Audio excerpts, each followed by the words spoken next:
Папагалите ара са безспорните гиганти на най-цветните представители на папагалския свят.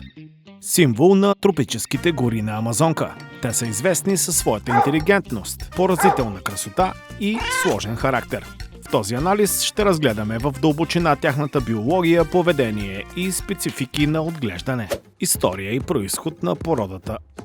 Папагалите ара са типични представители на новия свят – Южна и Централна Америка. Те принадлежат към семейство Пситацидае и подсемейство Аринае. Ареал. Естественият им хабитат обхваща огромна територия – от влажните тропически гори на басейна на Амазонка, Бразилия, Перу, Боливия до сухите савани и блатните райони на Пантанал. Някои видове, като зелената ара, се срещат на север, чак до Мексико. Те са еволюирали паралелно с тропическите гори, развивайки мощни човки, за да се възползват от твърдите плодове и ядки, недостъпни за други животни. Външен вид и характеристика. Арата е върхът на еволюцията при папагалите по отношение на размери и сила. Имат силно развит кил на гръдната кост, който служи за захващане на огромните гръдни мускули, необходими за полет на дълги разстояния. Черепът е изключително плътен и здрав, за да издържа на огромното налягане при чупене на ядки. За разлика от какадутата, цветовете на арата не се дължат само на пигменти, а на структурата на перата. Ефект на Тиндал. Микроскопичната структура на перата пречупва светлината, създавайки наситените сини и зелени цветове. Лицеви петна. Повечето ара имат голи участъци кожа около очите и клюна. При вълнение, радост или агресия, тази кожа се зачервява, подобно на изчервяване при хората. Размери и тегло. Ара са най-големите летящи папагали. Мини ара. Дължина около 30 см, тегло 150 до 170 грама. Хиацинтова ара, най-големият папагал в света по дължина, достига 1 метър от главата до върха на опашката и тежи до 1 кг и 700 грама. Разцветка. Характеризират се с ярък сексуален мономорфизъм. Мъжките и женските изглеждат еднакво. Цветовата палитра е експлозия от червено, синьо, жълто и зелено, което парадоксално ги прави трудни за забелязване сред шарените плодове и сенките на тропическата гора. Клюнът на арата е най-страшното им оръжие и най-полезният инструмент. Големите видове, като зеленокрилата и хиацинтовата ара, могат да генерират налягане от над 2000 pounds per square inch. Това е достатъчно, за да струшат кокосов орех, най-твърдите бразилски орехи или дори дръжка на метла с едно захапване. Използват го и като трети крак при катерене. Очи и зрение. Имат отлично цветово зрение. Зениците им имат волеви контрол, пининг. Те се свиват и разширяват бързо, когато птицата е фокусирана, ядосана или развълнувана. Това е важен език на тялото за стопаните. Храносмилателна система. Тя е пригодена за преработка на токсини. В природата ара ядат неозрели плодове, които съдържат отрови, за защита на растението. Папагалите неутрализират тези токсини чрез консумация на глина, геофагия, която полепва на стомашната лигавица и абсорбира отровите.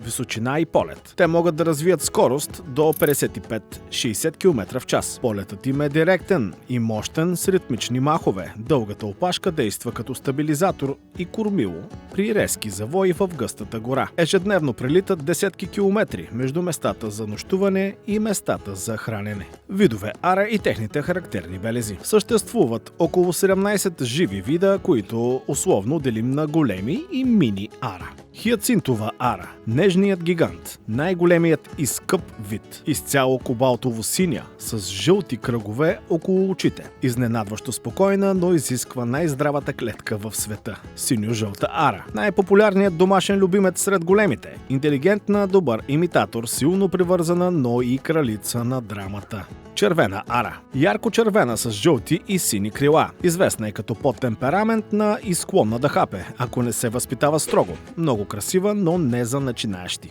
Зеленокрила ара. Често бъркана с червената, но няма жълто по крилата. Само зелено и е по-едра. По характер е по-спокойна от червената. Наричат я любезният гигант. Военна ара. Предимно зелена с червено чело, малко по-дребна и много гласовита. Мини ара. Най-малката размер на голям папагал-монах. Има характера на голяма ара в малко тяло, шумна, игрива и нахална. Начин на живот. Ара са социални птици, които живеят на ята от 10 до 30 индивида. Те са много гласовити, крясъците им служат за комуникация на километри разстояние в джунглата, за да поддържат контакт с партньора и ятото. Важно за дома. Арата има огромни криле и изключително дълга опашка, която не бива да се пречупва или трие в решетките. В zoomagazinche.bg може да намерите клетки с всякакъв размер за едри птици и папагали на най-добри цени. Специално за ара предлагаме подсилени модели с голяма височина и ширина, които гарантират комфорта на дългата им опашка. Гнездене. В дивата природа те гнездят много високо в хралупи на мъртви, палми или пукнатини на скали, особено видове живеещи в Андите. Те са стриктно моногамни, двойката остава заедно за цял живот и често могат да бъдат видени да летят крило до крило, отделени от ятото. Вземете пример. Люпене на яйца и малките. Снасене. Обикновено от 2 до 4 яйца. Женската мъти около 24 до 28 дни, докато мъжкият я храни. Малките се излюпват голи и безпомощни. Те остават в гнездото около 3 месеца. Ара са кастратези. Те имат малко на брой малки, но инвестират огромна енергия в отглеждането и обучението им. Често оцелява само най-силното пиле. Продължителност на живота. Ара са дълголетници. Големите видове живеят средно 50-60 години, като има регистрирани случаи на птици над 80 години. Миниарите живеят около 30-40 години. Взимането на ара е решение за цял живот и често изисква завещание. С какво се хранят? Диетата на ара се различава съществено от тази на другите папагали, като жако или амазона. Те се нуждаят от по-високо съдържание на мазнини. В природата основната им храна са палмови ядки, плодове и семена. Тъй като изразходват много енергия за летене, метаболизмът им е бърз. В домашни условия менюто трябва да включва специализирани гранули за ара с по-висок процент мазнини. Ядки като орехи, бразилски орех, макадамия, бадеми. За големите видове това е задължителна част, а не просто лакомство. Зеленчуци и плодове. Експертен съвет. Поради мощните клюнове, арата се нуждаят от твърди ядки с черупките, за да поддържат човката си здрава и психиката си заета. В zoomagazinche.bg може да намерите най-добрите храни за едри екзотични птици и папагали на най-добри цени. Ние предлагаме специални миксове с цели ядки в черупка и високоенергийни гранули, създадени конкретно за нуждите на ара. Научни и интересни факти. Силата на езика. Езикът на ара е месест и съдържа кост, подезична кост, което го прави изключително сръчен инструмент за изваждане на ядка от най-сложната черупка. Шарката на малките черни перца по бялото лице на синьо-жълтата ара е уникално за всяка птица, точно като пръстов отпечатък при хората. Умен, но не като Жако. Докато Жакото е философът, арата е шоуменът. Тяхната интелигентност е социална и емоционална. Те могат да се научат да говорят, но предпочитат да имитират звуци и да правят трикове. В Перу, резервата Тамбопата, стотици ара се събират всяка сутрин на глинени отвеси, за да ядат глина. Това е едно от най-зрелищните природни явления в света. Повечето ара също са левичари, когато става въпрос за държане на храна с крак.